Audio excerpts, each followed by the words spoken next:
বাক্সাত বন্য হস্তীৰ তাণ্ডৱ হাতীৰ আক্ৰমণত প্ৰাণ গ'ল এজনৰ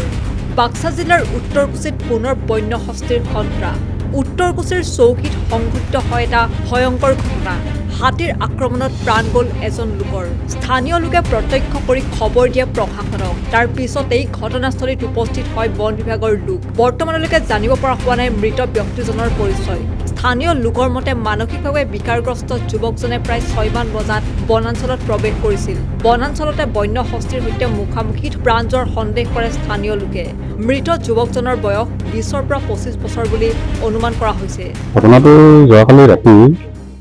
অনুমান মানে 12টাৰ পিছতে হ'ব পাৰে মানে আগতে হ'ব পাৰে এইটো মানে কোনোবা এজন মানে পাগল এইটো কিছুমানে দেখাও পাইছে তাৰমানে পাগল বুলি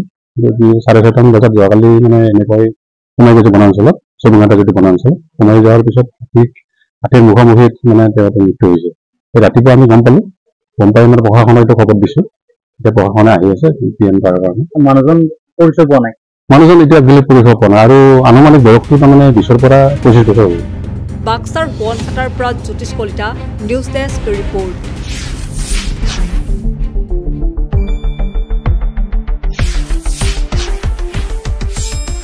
শুদ্ধ আৰু বিস্তৃত বাতৰিৰ বাবে চাই থাকক নিউজ ডেস্ক ৰিপৰ্ট।